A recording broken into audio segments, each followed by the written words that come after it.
props then, Tadhg, I'm curious, what kind of challenge do they pose? Do they scrummage in a certain way? Obviously, they're all big men. What's that going to be like? Yeah, aggressive, I would have said. It's hard to look at them because they haven't played a game since the World Cup really as a unit.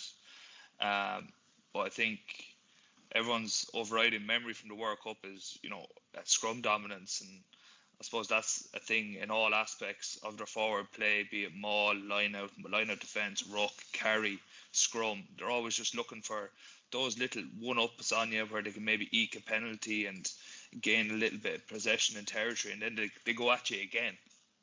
So, I think everyone knows they're huge men, and they're very, very aggressive. So, it's such a pivotal part of the game for them, and such a strength. So, there's massive challenges there for us. Yeah. You must have come up against them a few times. How have you got on generally? Again, it's a good while ago, and it was under different management, really. So I would have toured there in 2016, where Rossi started the first and third test, and I started the second one. We played them at home then the following November, or the November after. I'm not sure off the top of my head. But again, sport changes, rugby's changing, their team has changed, different personnel, different coaching, different emphasis on stuff, and I think it'd be very interesting to get a read of, some of the English players who've worked with Matthew Proudfoot, who was their scrum coach in the World Cup, and just to pick their brains a little bit about what he tried to implement with England, what he learned from the World Cup, etc., etc. So there's something to look forward to that. Yeah, for sure. So at this stage, you would be pretty experienced, I think. I know props can mature that bit later, and they have to catalogue a lot of experiences in the scrum to really hit their peak.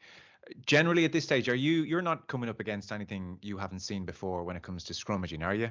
You must be rare. You're in a scrum going, geez, I haven't felt this before. What's going on here? Do you generally now have a good feel for everything they're throwing at you? No, I wouldn't say everything. I think in scrummage a lot of time it's about trying to get your cohesion right as a front three and a front five and an eight. So you feel comfortable because in your own, looking after your own bits first, where the connections are strong, you're all on the same page, and then it's opposition and what they're doing. And look, I always say that I can't see what you see on the television when I'm actually in a scrum. I can only remember what it felt like, and then I have to match up with the feeling with the picture afterwards, if that makes sense. And I suppose as people used to always say to me, it used to frustrate the life out of me when I was younger, that it's experience, time in the saddle.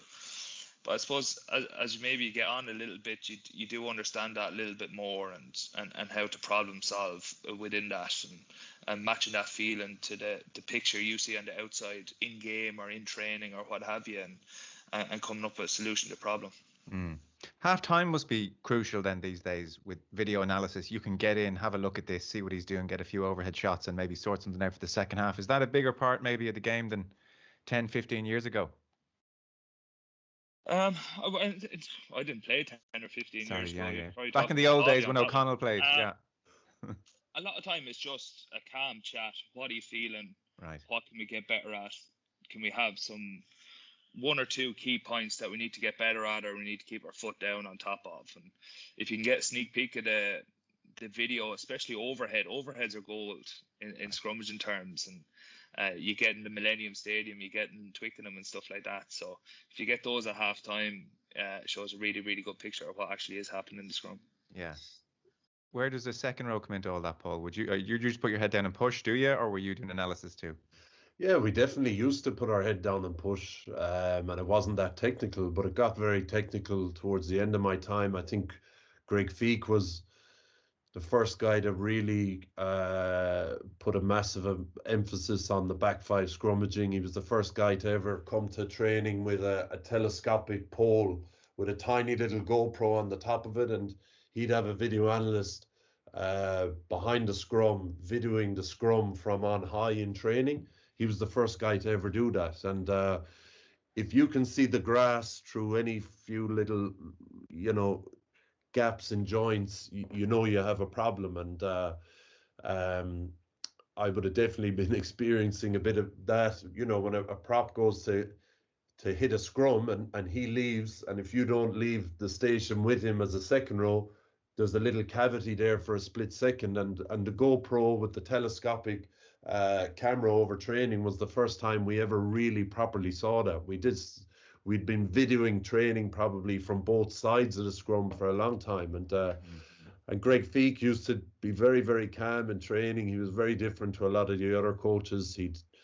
You know, we might only do 8 or 9 scrums in training, which is probably standard now, but back then it was a big deal. You know, you could be over there hitting the machine for a half an hour in the earlier days, and then you go back in and look at the footage, and you just correct what you'd seen. So I actually got moved across the scrum in 2009. I got moved from the tight head side to the loose head side because they wanted a bit more weight on the tight head side, and I kind of, after that, I started really kind of addressing how I scrummaged, because I was only ever about 112 kilos. I was never going to be, you know, I was never going to be Simon Shaw's weight or Donegal Callahan's kind of weight. So you had to try and be technically good in the second row, and I enjoyed that journey actually with Greg Feet, because it's the same then in the line out. You know, you're relying heavily on props and their lift quality. You're relying hookers on their throwing quality. So you have to invest the same thing in the second row in terms of your scrummaging ability to make them look good.